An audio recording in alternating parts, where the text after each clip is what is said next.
Hyderabad highway పక్కన చిన్న పరోటా బండి పెట్టుకొని వెంకటరావు ఇంకా లక్ష్మీ దంపతులు జీవనం సాగిస్తున్నారు. వాళ్ళ ఒక్కగానొక్క కొడుకు సునీల్ని ఎలా అయినా బాగా చదివించాలని ఇలా కష్టపడుతున్నారు. వాళ్ళు అక్కడే చిన్న గదిలో తలదాచుకుంటున్నారు. ఎటువంటి వసతులు లేని చాలీచాలని బతుకులు వాళ్ళవి. వాళ్ళ నమ్మకం, ఆశ అన్నీ వాళ్ళ కొడుకు సునీల్ పైనే. సునీల్ గవర్నమెంట్ కాలేజ్లో చదువుతున్నాడు.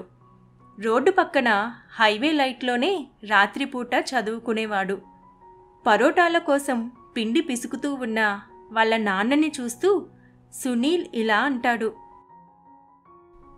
నాన్న, రోజూ ఇంత కష్టం చేస్తున్నారు కానీ ఎప్పటికైనా మన స్థితి మారుతుందా? ఇలా రోడ్డు పక్కన ఎంతకాలం ఉంటాం? కొడుకు మాటలకు వెంకటరావు నవ్వుతూ పరోటా ముద్దను చేత్తో కలుపుతూ ఇలా అంటాడు. మనం కష్టపడితే మన జీవితంలో తప్పకుండా మార్పు వస్తుంది కదా. నీ చదువు కోసమే అమ్మా నేను ఇలా రాత్రి పగలు కష్టపడుతూ ఉన్నాం. నువ్వు బాగా చదివి ఉన్నత స్థాయికి చేరాలని మా ఆశ. అబ్బా, ఈ చలి తట్టుకోలేకపోతున్నా. మన అబ్బాయి చదివి మంచి ఉద్యోగం సంపాదిస్తే మనం కూడా మంచి ఇంట్లోకి వెళ్ళిపోవచ్చు. అమ్మా, నాన్న, మీరు నా కోసం ఎంత కష్టపడుతున్నారు. నేను త్వరగా ఎదిగి మీ ఇద్దరినీ మంచి ఇంటికి తీసుకువెళ్ళి ఏ కష్టం తెలియకుండా చూసుకుంటాను. మనం కలలు కనడం మంచిది కదా, కానీ వాటిని నిజం చేసుకోవడానికి తప్పకుండా పనిచేయాలి. కొన్నాళ్ల తర్వాత ఒకరోజు ఉదయం సునీల్ ఇంటికి పరుగెత్తుకుంటూ వస్తాడు. చేతిలో మార్కుల షీట్ చూపిస్తూ, అమ్మా, నాన్న, నా రిజల్ట్స్ వచ్చాయి. ఏది చూపించు, ఎలా వచ్చాయి మార్కులు? సునీల్ సమాధానం చెప్పేలోపే వెంకటరావు తన కొడుకు దగ్గరకు వచ్చి సునీల్ కళ్ళల్లో ఆనందం చూస్తూ చాలా సంతోషంగా కొడుకుని ఒక్కసారిగా గాల్లోకి ఎత్తుకుంటాడు. నాకు తెలుసు బాబు, నువ్వు సాధిస్తావని, ఈ తండ్రి కల నిజం చేస్తావని. నాన్న, అమ్మా, నాకు డిగ్రీలో ఫస్ట్ క్లాస్ వచ్చింది. స్కాలర్షిప్ కూడా వచ్చింది. దేవుడా, మన బిడ్డకి స్కాలర్షిప్ వచ్చింది. ఇక మనం సంతోషంగా బతకొచ్చండి. నేను చెప్పింది ఇదే కదా. మన కష్టానికి ఫలితం వచ్చింది. నువ్వు తిన్న ఒక్కొక్క పరోటా వెనక నీ తల్లి కన్నీళ్లున్నాయి. నీ తండ్రి ఆశయాలను నువ్వు నిజం చెయ్యాలి. అప్పుడే మా కష్టానికి విలువుంటుంది. నాన్న, మీ కష్టం వృధా కాదు. మీరు నా కోసం చేసిన త్యాగం ఎప్పటికీ గుర్తుంచుకుంటా. మీరు నాకు ఇచ్చిన దానికి నేను మీకు ఏమిచ్చినా అది తక్కువే. కానీ త్వరగా మీ కష్టపడే చేతులకు విశ్రాంతి, మీ మనసుకి ఆనందం ఇవ్వాలనుంది. సునీల్ మాటలకు ఆ తల్లిదండ్రులకు ఏదో ఆకాశాన్ని అందుకున్నంతగా సంతోషం కలుగుతుంది. అనుకున్న విధంగా సునీల్ బాగా చదివి ఉన్నతమైన ఉద్యోగం సంపాదిస్తాడు. 5 ఏళ్ల తర్వాత సునీల్ కొత్త ఆఫీసర్గా తల్లిదండ్రుల ముందుకు వచ్చి నిలబడతాడు. లక్ష్మీ వెంకటరావు దంపతులకు కళ్ళల్లో కన్నీరు తప్ప మాటలు రావడం లేదు. కల నిజమైంది. కుటుంబం మొత్తం కొత్త ఇంటికి వచ్చారు. వెంకటరావు, లక్ష్మి కొత్త ఇంటి లోపల అడుగు పెడుతున్నారు. వాళ్ల కన్నీళ్లల్లో అనుకున్నది సాధించిన సంతోషం కనిపిస్తుంది. ఇదంతా నిజమా? ఇంత పెద్దిల్లు మనకేనా? అమ్మా, నాన్న, మీరెప్పుడూ నవ్వుతూ ఉండాలి. ఇక హాయిగా బతకాలి. ఇంక మీకు ఏ కష్టం లేకుండా చూసుకుంటాను. వెంకటరావు మెల్లగా కుర్చీలో కూర్చుంటూ, నేను చెప్పానుగా, మనం కష్టపడితే మన కష్టం ఫలితాన్ని ఇస్తుంది అని. నువ్వు కష్టపడి సాధించి చూపించావు. ఓ తండ్రిగా నాకు ఎంతో గర్వంగా ఉందిరా అని అంటాడు. సునీల్ ఆనందంతో తండ్రి చేతిలో చేతులు వేసి పక్కనే కూర్చుంటాడు. లక్ష్మి కన్నీళ్లు తుడుచుకుంటూ, నీలాంటి కొడుకు అందరికీ ఉండాలి అంటూ దేవుడికి ప్రార్థిస్తుంది. కుటుంబం అంతా కొత్త జీవితాన్ని స్వాగతిస్తారు. కష్టం ఎప్పుడూ వృధా కాదు.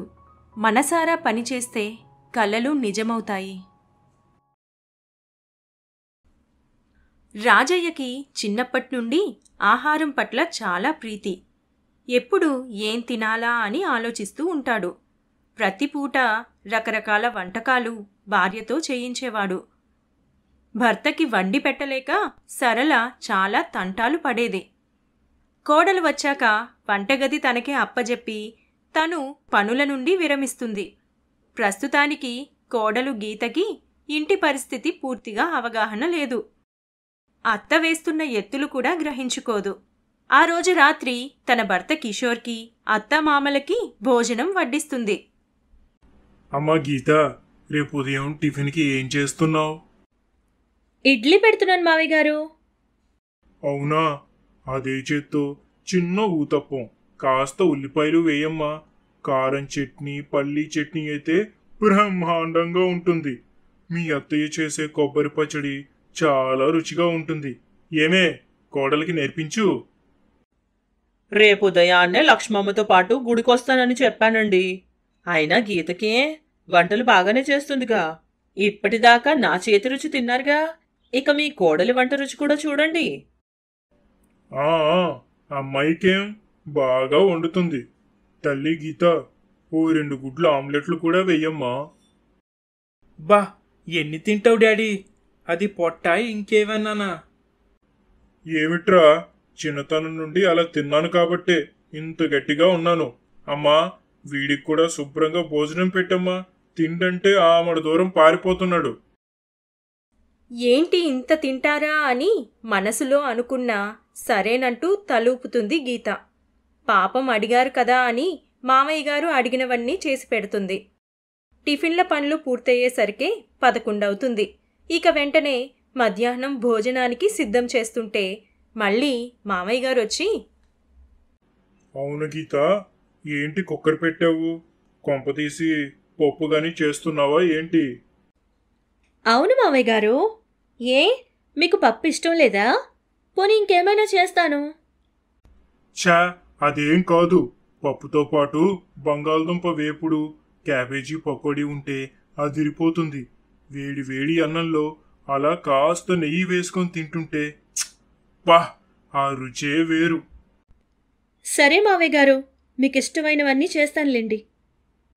అదే చేత్తో 4 వడియాలు, కొన్ని అప్పడాలు వేయించి కొంచెం ఉల్లిపాయ వేసి 2-3 గుడ్లు ఆమ్లెట్లు వేయమ్మా.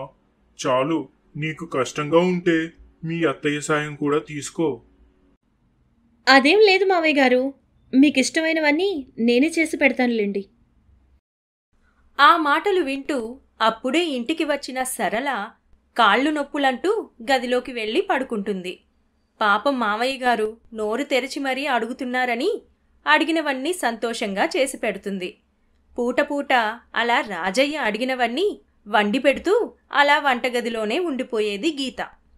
సరళ మాత్రం కోడలి పట్ల కొంచెం కూడా జాలి లేకుండా తను పని తప్పించుకోవడానికని, గుడికని, పూజలని, బంధువుల ఇళ్లకు వెళ్తున్నానంటూ అలా ఏ ఒక విధంగా తప్పించుకొని తిరిగేది. కొన్ని రోజులకి అత్త తీరు, మామయ్య తీరు పూర్తిగా అర్థమవుతుంది గీతకి. పాపం కిషోర్ కూడా తల్లిదండ్రుల తీరుకి బాధపడినా వాళ్ళకేమీ చెప్పలేకపోతాడు. ఒకసారి గీత వాళ్ళమ్మా నాన్న వస్తారు.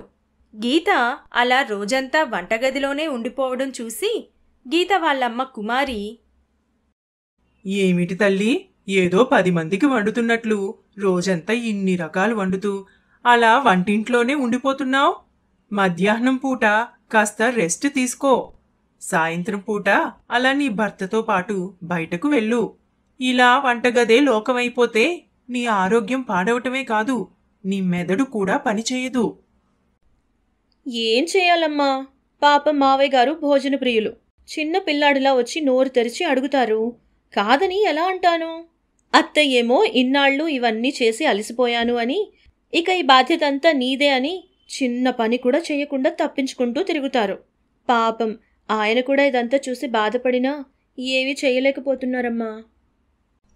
అయితే దీనికి పరిష్కారం నేను చెప్తాను అంటూ కూతురి చెవిలో ఒక సలహా ఇస్తుంది.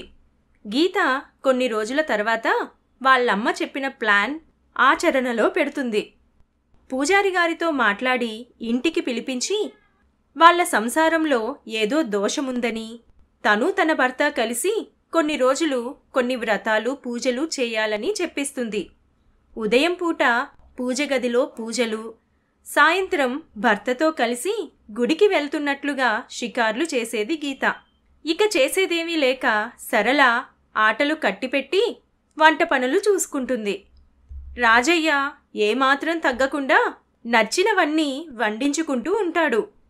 ఆ రోజు రాత్రి అందరూ కలిసి భోజనం చేస్తున్నప్పుడు రాజయ్య మరుసటి రోజు తన కోసం ఏం వండాలో చెబుతూ ఉంటే, ఏవయ్యా, ఇంకా ఎంత తింటావయ్యా? ఓ అది వండు ఇది వండు అని ప్రాణం తీస్తావు. నేనేది వండితే అదే తిను.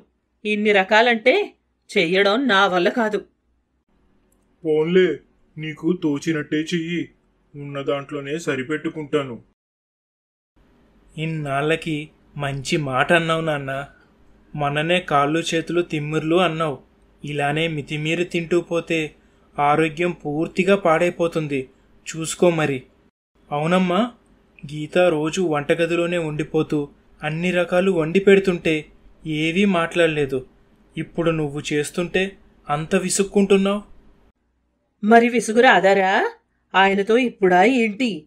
ఇన్నాళ్లుగా ఎంత చేశాను. ఇప్పుడు నా శక్తి తగ్గిపోయింది. గీత చూసుకుంటుందిలే అని ఊరుకున్నాను. తను కూడా నాలానే ఇబ్బంది పడుతుందని ఆలోచించలేదురా. ఆ, నా వల్ల అందరూ ఇంత ఇబ్బంది పడుతున్నారా? అయినా నేనేం పెద్దగా తిన్నానే. మా నాన్న తినే దాంట్లో సగం కూడా తినను. ఆ మాటలకు అందరూ నోర్లు వెళ్ళబెడతారు. తండ్రి అలవాటు కొడుకుకి రాలేదులే అని గీత మనసులో సంతోషిస్తుంది. అప్పటి నుండి సరళ ఎత్తులు వేయకుండా కోడలితో పాటు కలిసి పనులు చూసుకుంటుంది.